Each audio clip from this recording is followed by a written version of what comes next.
trouble, but the fact is that that person that is saying I don't look for trouble, when the trouble is coming, is that person that will go and invite the trouble and tell the trouble please walk fast and come very quickly. Hey guys, welcome back to our channel.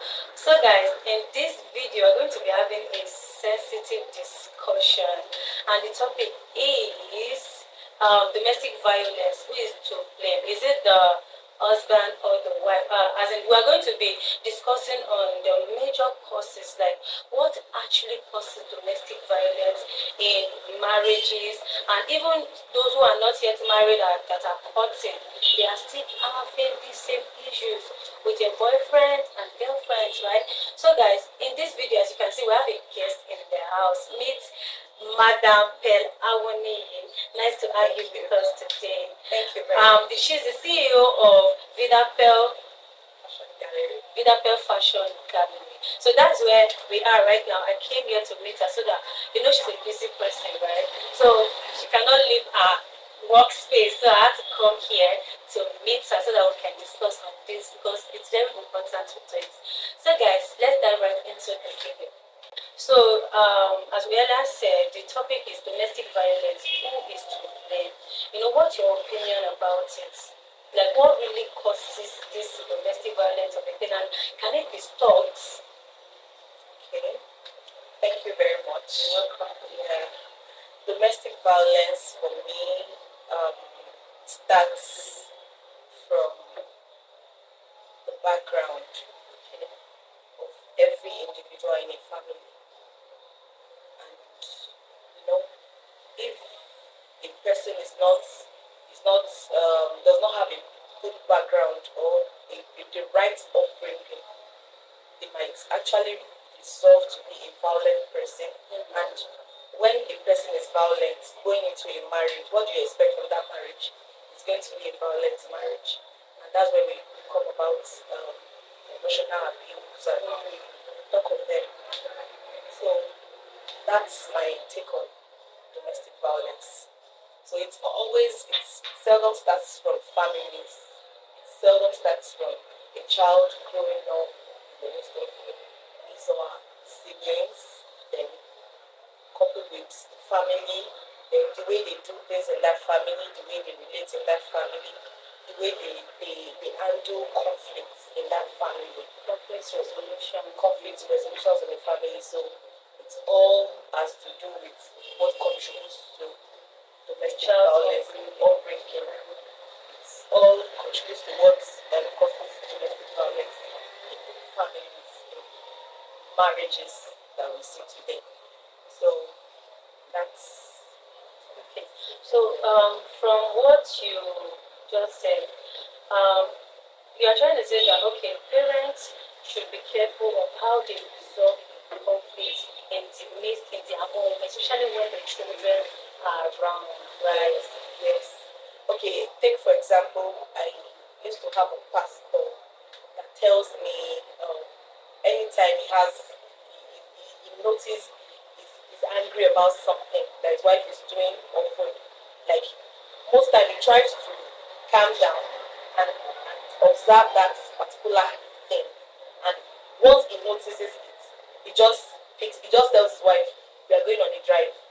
You know, they go to a very far distance, they fight however they want to fight there, then they come back home, you know, they go to shopping mall, get things, you know, And everything is resolved. and everything will be resolved. And when they get home, they pretend like nothing happened. You understand? And the children will So be aware of it. yes, and I realized that their children are so, you know, I don't know how to put it now. They are so loving, you know. You'd even see it in them that they've not, like, they look so much like children that have not experienced parents disputes between their parents and all that. So, you know, it helps a lot when parents are able to curb the way they manage disputes in a home. Pastor Jerry Eze's wife, Momiena, she said something like this, that she grew up seeing her parents, you know, being like that, and she thought that is how life is generally, that she will always shout on her husband, and she quarrels, and all of that. That is how she almost ruined her marriage. And thankfully, the husband is not someone who is violent. Yeah. Because there's one video, I think I need to show you that video. There's one video she talked about this particular issue about the way the wife, so let me show you the video. Days into our marriage and all that, and I was talking to my wife about something. My wife just cleared the entire table. There were breakable plates and breakable cups on top of the kitchen and all that. And I was talking to her. She just used her hand like this, cleared all of them on the ground. Yes, serious clearing. Cleared all of them on the ground, and everything broke and all that. And I'm looking, I've never seen that type of thing before, because I mean, where I'm coming from, we're not used to it, and everything just broke like that. Oh, are you afraid for the story I'm telling? My wife hears it. When I tell it, she laughs. She even contributes. Oh yes, because right now she's okay, you understand what I'm saying? So she even contributes. And you know what, I thank God that I'm able to go through what I went through, because the Bible says so that but I must tell you, it was not funny. It's not the kind of thing that I said. I told the people who came on Wednesday, I was on the streets of London with my wife. I went to shop, and that time, and by the time we were there, I said something to my wife, because I asked her, you should have told me you were going. And she said, then why am I saying that? Why am I doing this thing? And I thought it was a joke. My wife left me in the shop and went home. I don't live in London. I don't know my way around London. She left me inside the shop and went home. I have stayed there. I didn't know how to go. And I called a friend and I said, please, I am here. I don't know how to. I'm calling my wife and my wife is not picking the phone. And her friend called my wife and asked her, and where are you? I was like, she's like, she's in the house. Is anything the problem? He said, but you left your husband in the man. He said, that he will find his way and come back. Have I found before? I've never found my way to come back. And the truth of the matter was that was how she left me. Her friend had to be the one that would bring me back. And you can imagine that type of life. You can imagine that type of. One day my wife looked at me. One day I was talking to her. She said, hi, then you have a problem. I told her, yes. What is the problem? She said, the problem is that you like peace too much. Heaven bear me witness. She said that. He said, you like peace too much. I said, I like peace too much. He said, yes. You like peace too much. So from what we have just watched now, Pastor Jerry's testimony about his marriage and how he was able to even resolve it. So we can see that my own opinion about this domestic violence of the thing, I feel anybody who has the fear of God will not eat his woman. And any woman who understands what marriage means and respect the husband and came from a home, just like you mentioned earlier, that domestic violence starts from the home, like the upbringing. So if any woman will understand it, you will not do that to your husband. You will not push your husband to the wall to the extent of now eating you. Because that is me. Because I feel women also contribute to what causes domestic violence. Okay, from what Pastor Jerry Eze said now, assuming he's not a man of God, a man who understands the ways of the Lord. You understand? From what she narrated, the wife does, or the wife did, he would eat her now. The woman cleared the table. When he gets angry, will destroy the table and even insult and even say, what is even your problem? Why do you like peace too much? That kind of man. You like peace too much. So, so my own opinion about it is, we women, we should just try and tame our anger, especially the way we talk. So, for me, any man who has the fear of God, I believe we should not, as it is now, you are actually focusing on the female folks. No, I'm also talking about the men, that any man who has the fear of God in him would not eat his woman, no matter what the woman does to him. Or what do you think? For me, I just believe we are all human, and blood runs through our veins. Nobody likes nonsense. Nobody likes nonsense. Yeah. So as a man, don't try that nonsense with the woman, and as a woman, don't try the nonsense with the man, because nobody likes nonsense. I believe that a home that is when two people come together and they decide that we want to be we want to be married couples, we want to make a home.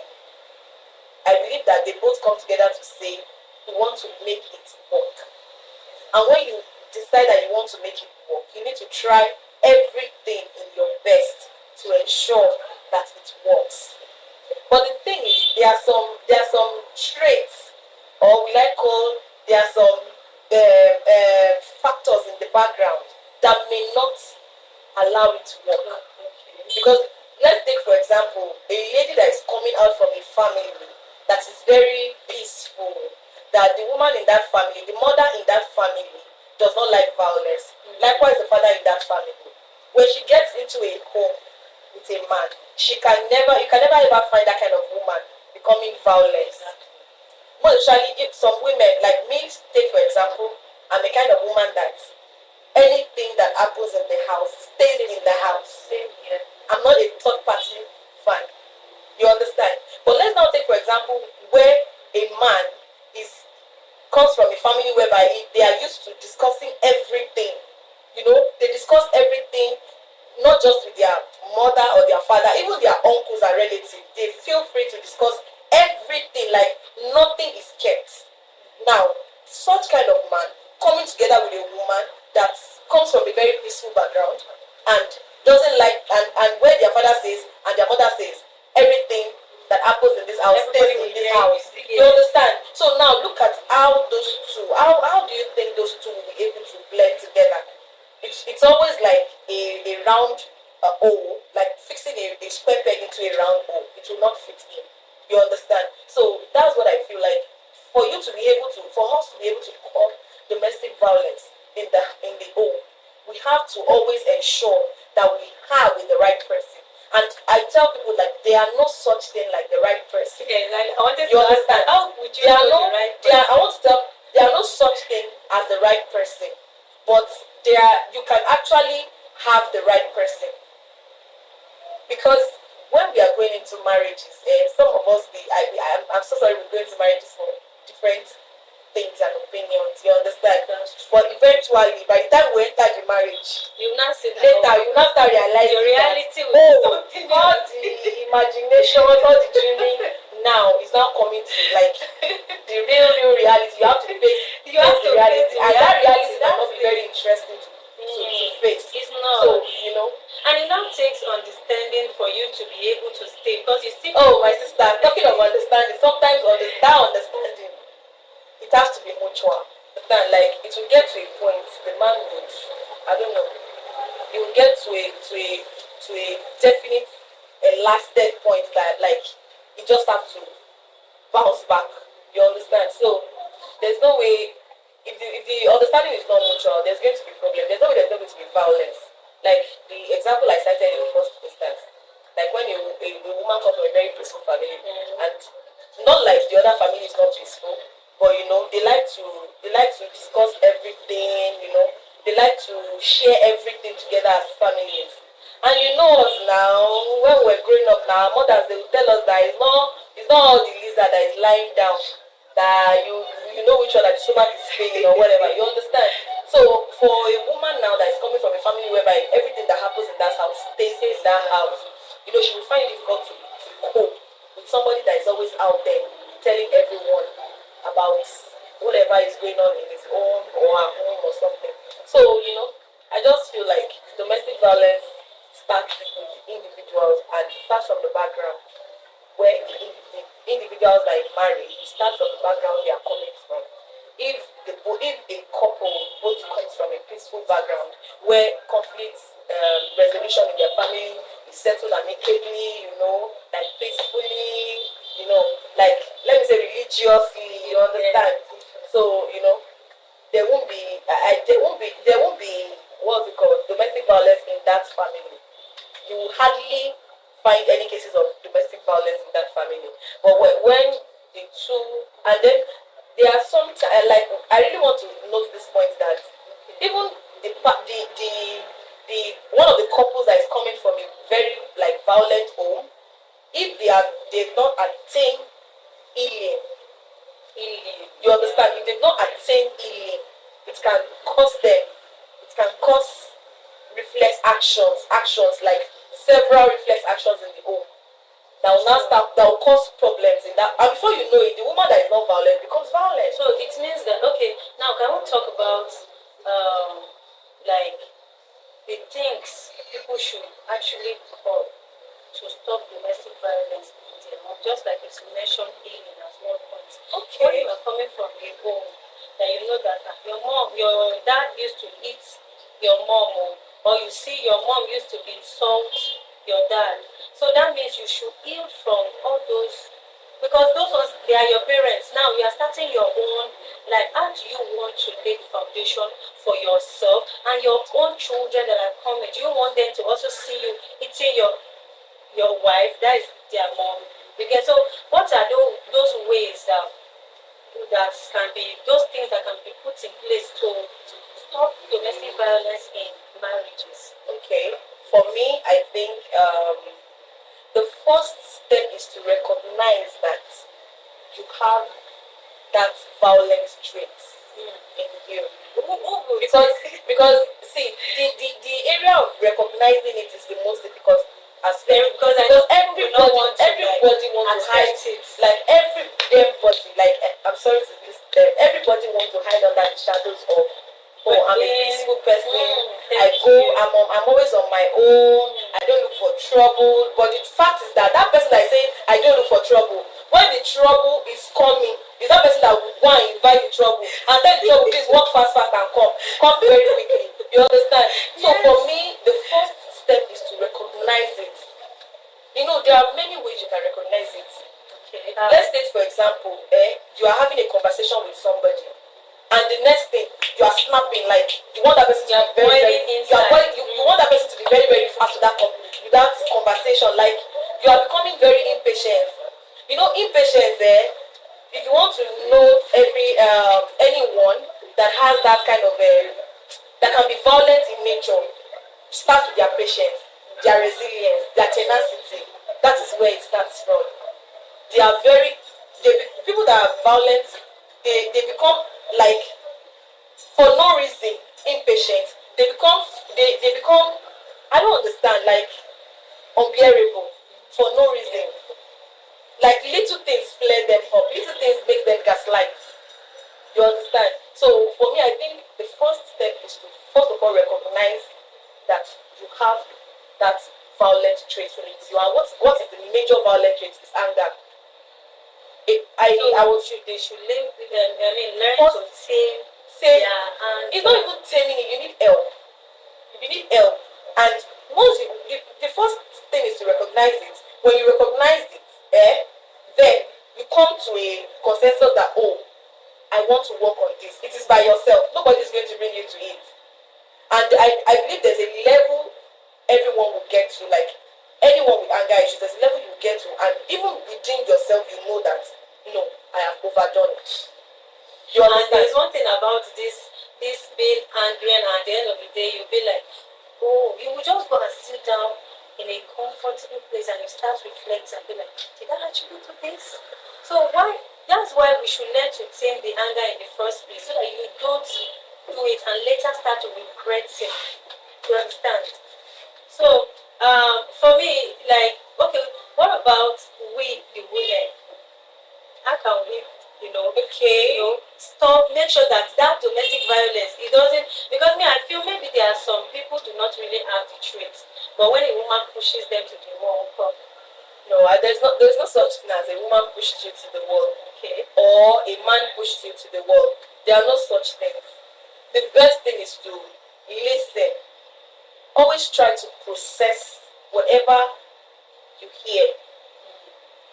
Calm down, listen, then process whatever you heard before you give answers. Because the Bible says that be slow to anger, then be quick to listen, but slow to what? To anger. So you need to be very, very calm when it comes to dealing with people, because relationship, when this one is ruined today and that one is ruined tomorrow, so where exactly do you want to get to? And the relationship, like, where are you really going to? Exactly. But there's always an aspect of us that, sometimes you can actually be misunderstood. Misunderstandings can happen and people are like, oh, why is this person like this? Why is this person like this? You need to start speaking your own truth. Because if you don't speak your own truth, people will make up a narrative for you. Now, talking about how to handle the anger issues that leads to domestic violence in the house. Like I said earlier, first you need to identify that you have a problem. And then when you have a problem, what is the solution? The solution most times is always to get mentorship. Get someone to mentor you. They don't necessarily have to be your pastor. They don't have to be your pastor, Mrs. Because there might be a little bit of bias in that. Get somebody that is neutral, that doesn't even know anything about you. Tell them, like, be very open to tell So that them, they can help. to tell them all of your experience, so they can know where to come More like and a help you. And they can even mentor you through every aspect, every level as you go. And before you know it, you outgrow it. You know, there's something that happened to my neighbor, that was a few months ago, that even triggered this topic. That was it. Actually, the very first time I witnessed domestic violence in real life. You know, we see it on movies, we be like, Yeah. So I was just hearing noise, like the children were crying. They were crying. Hey, mommy, mommy, mommy. I said, this cry is different from when a mother is maybe just, eating or just, spanking the child. I just went there and I saw the man punching the woman like a real life, and I saw blood. Blood came out on her face and I saw blood on the floor. I was shouting, I'm going to record this thing, I put it online. So the woman, I was like, why are you doing this to your wife? The man said, is she not the one? She's not the one that was insulting me, pushing me to the wall, pushing me. I said, okay, what really causes this domestic violence and how can we really curb it? Can it be stopped? Like, what can we do to stop it? Both the male can and be the stopped. female aspect. My sister, it can be stopped. It can be stopped. But the thing is, if a woman finds herself in a domestic violent relationship or marriage, the first thing to do is to run for your dear life. The first thing to do is, because we can cite an example of a playmate, a very glorious woman. Look at her. She concealed it. And thinking about what's going on in her mind, for her to have concealed so much violence like that, I believe for her, she believes that she's a gospel singer, like she's inspiring people's life, touching lives with her songs and all that. How will they hear that she is the one that is out of marriage or separated from her husband? They were thinking about the effect, the aftermath effect, but she was not thinking about the effect on herself. She was thinking about the effect on outsiders that will come back to say, oh, this man is wrong. Outsiders that can even come back to say, oh, you are right for doing this. They always have their opinion. Whether you are right or wrong, outsiders or the public always have their opinion. Have something to say. You understand? Either good or bad, they will always have something to say. But the first thing you have to do, when it has become that, it has come to the level of eating you, beating you, you have to step out. Okay, I want to ask you a question. If it happens to a woman for the first time, what should she do? Okay, if it happens for the first time, I think you need to sit that man down and have a heart-to-heart talk. Like, it's not like you just want to, because sometimes there are some tantrums we throw as women that might prune them to anger. You understand? But this discussion is not a discussion that you make up your mind that as I'm going to have this discussion with him, no matter how much he says that could actually trigger your own anger, you would keep quiet. You would actually keep quiet. So you have to be intentional about that conversation so that you can get your real facts. Because if he has not been doing it before, it's possible he is learning how to do it. So that first one was the starting point. Yes, they can actually learn to do it. It's possible. It means learning how to do it. It means it's the woman that maybe the woman has been doing things that would make the husband, learning how to do it. Yes, it's possible the man is learning how to do that. So you guys need to sit down, have a heart-to-heart talk, like a very realistic talk. Don't be emotional. No sentiments, no emotions. Put it straight to them. and it should not repeat itself. And if it repeats And itself, the moment it repeats itself, don't wait for the like. I don't know why people used to count first time. Let me wait for the first time. No, sorry, the first time you were not expecting it. The second time, could it have been a mistake? Now you're waiting for the third time. Somebody did it the first time, the second time. You need to make them understand you are not. They cannot strike that with you. You need to make them understand that you are not their punching bag. You need to make them understand that. And making them understand that does not mean you create another violence entirely or another problem entirely. No. yes. At their calmest mood, that is when you make them realize it. Like my mother once, she told me, she said, those days when my father, during the day, my father would say a lot. When he's angry, he would just say whatever he wants to say, and then when it's time for him to sleep, when it's midnight, that she knows that sleep is really entering his body, she would tap him. She said with a lot of audacity, she would tap him and like away. No, she doesn't say Oga, she will say away. My Yoruba call away. Away means like my brother. Away, stand up. That thing you did today, don't ever repeat it again. At that point, the man wants his sleep. Like he wants it so badly. So whatever you want to say, he is ready to listen. He's ready to listen so he can have his sleep. So you make him understand. If you can't do the midnight talk, you can actually call him in a, there are moments you see them, they are happy, they are so extremely happy, like they are open, they are actually vulnerable to listen to you, yes. to calm down and listen to you. Then you can call them then and ask them, why did you do this? Why is this and happening? maybe from there you now start reflecting on everything that But in a situation whereby when you start telling them things and they are like, why are you asking me? What do you mean by asking me? Please just try to tame your own anger, or maybe someone and should work your let it be at that moment. Let it be at that moment. The moment they are trying to make it violent, let it be, because you don't know whatever you say again that might even trigger the person will say again that might even trigger your own anger to a response that is very bad, and you may not like the end of the whole thing. So please, our advice us to be try as much as possible to be very peaceful in our homes. I believe that effective communication would eradicate domestic violence or anything. Like, I like that. you need to be very communicable. Like, couples need to be like Communicate. I'm not talking about phone talks. I'm not talking about calling over the phone. I'm not talking about that. Communication is important, but that's not the aspect I'm talking about. Just like I'm you talking said about earlier. like the heart-to-heart communication. Yes, you mentioned the physical something earlier. communication.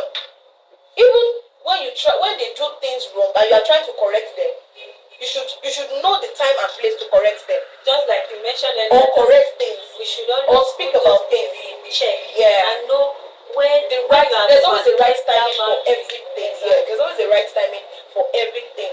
Always know the right time to do anything at all you want to do with them. Once you notice that they are violent, like they have the violent traits, the anger, the strife and everything, they just try to calm yourself down. Look at them in their, like, try to notice their vulnerable moments, then you talk to them. When they will listen to you, when they will listen to you, then you talk to them, you tell them about whatever they are doing that is not pleasing to you. So, Thank you so much for wonderful opinions. And in my own conclusion, I feel every man or woman out there, we should learn from Christ. Just like the Bible says, it says Christ is the head of the church, while the husband is the head of the wife. Christ will never, if Christ was married, would he eat his wife? No, never. So we should just have the fear of God, and no matter what, domestic violence should not be the solution to, because looking at it, domestic violence will still add more issues now. So why should you eat your wife, or the wife? Why should you insult your husband or be disrespectful and all of that? So I feel above all, we should just have the fear of God and that effective communication is very, very, very important. Because when we communicate and talk about our flaws, because we all have flaws, except for those who think they are perfect. But we should all forget about you. You want to be perfect for outsiders. Meanwhile, you're out, you are not perfect. Exactly. So I think we should understand that we are humans and we have flaws, and we should work on those, consciously work on them. on those flaws. You know. Thank you so much for your wonderful You're opinion. welcome. Thank you for this opportunity I've given to you to be here. Thank you for your time and from your busy schedule. You created time for me. Thank you so much. And I hope we're going to do more of this. Yeah, sure. Thank you so much. So guys, thank you for watching. I hope you learned one or two things today. So don't forget to drop your opinion about this discussion in the comment section. And see you in our next video. Bye.